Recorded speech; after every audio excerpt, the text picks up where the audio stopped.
Hello and welcome to ABC News. I'm Rose Childs. The US has announced it'll pause. ইরানের আকাশ থেকে কি তবে যুদ্ধের কালো মেঘ সরতে শুরু করেছে? কৌশলগতভাবে হেরে গেছে যুক্তরাষ্ট্র? তেহরানের সুপ্রিম ন্যাশনাল সিকিউরিটি কাউন্সিল এক বিবৃতিতে দাবি করেছে তারা যুক্তরাষ্ট্রের বিরুদ্ধে ঐতিহাসিক বিজয় অর্জন করেছে। দীর্ঘ রক্তক্ষয়ী সংঘাতের পর ওয়াশিংটন ইরানের দেয়া 10 দফা প্রস্তাবের ভিত্তিতে আলোচনায় বসতে রাজি হয়েছে বলে তেহরান থেকে জানানো হয়েছে।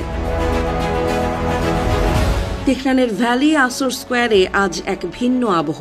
যেখানে কয়েকদিন আগেও যুদ্ধের আতঙ্ক ছিল, সেখানে এখন বড় বড় রাজনৈতিক ব্যানার ঝুলছে। মিউনিসিপ্যাল কর্মীরা ব্যস্ত শহর গোছাতে, আর সাধারণ মানুষের চোখে মুখে স্বস্তির আভা। ইরানের দাবি তাদের সামরিক শ্রেষ্ঠত্বই শেষ পর্যন্ত হোয়াইট হাউসকে নতি স্বীকার করতে বাধ্য করেছে। ইরানের নিরাপত্তা পরিষদের তথ্যমতে এই প্রস্তাবের মূল স্তম্ভগুলো হল ইরানের ওপর থেকে সব নিষেধাজ্ঞা প্রত্যাহার, হরমুজ প্রণালীর ওপর তেহরানের একচ্ছত্র নিয়ন্ত্রণ বজায় রাখা এবং অঞ্চল থেকে মার্কিন সৈন্য সম্পূর্ণ প্রত্যাহার। যুদ্ধের ক্ষয়ক্ষতির জন্য যুক্তরাষ্ট্রের কাছে মোটা অঙ্কের ক্ষতিপূরণও দাবি করেছে ইরান। এদিকে আটলান্টিকের ওপার থেকে মার্কিন প্রেসিডেন্ট ডোনাল্ড ট্রাম্প আকস্মিক ঘোষণায় জানিয়েছেন তিনি আগামী 2 সপ্তাহের জন্য ইরানের ওপর সব ধরনের হামলা স্থগিত রাখছেন। ট্রাম্পের ভাষায় এটি একটি দ্বিমুখী যুদ্ধবিরতি, তবে এই যুদ্ধবিরতির শর্ত একটাই, ইরানকে অবিলম্বে আন্তর্জাতিক বাণিজ্যের জন্য হরমুজ প্রণালী খুলে দিতে হবে। এই শান্তি আলোচনার কেন্দ্রবিন্দু হিসেবে বেছে নেওয়া হয়েছে ইসলামাবাদের মাটি। শুক্রবার থেকে পাকিস্তানের রাজধানীতে শুরু হতে যাওয়া এই বৈঠকে অংশ নেবে 2 দেশের প্রতিনিধিরা।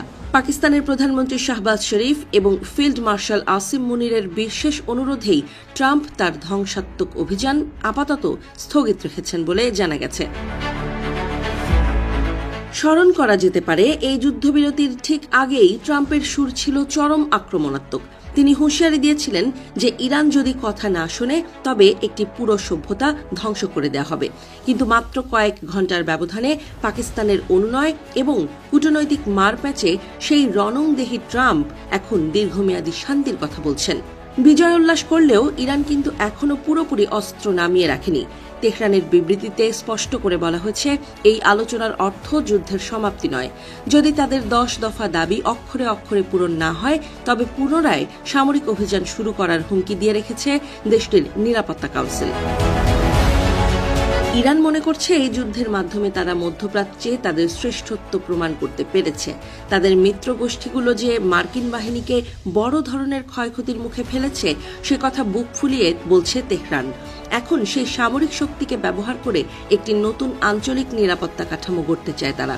আগামী 15 দিনের এই আলোচনার ওপর ঝুলে আছে বিশ্ব অর্থনীতির ভাগ্য।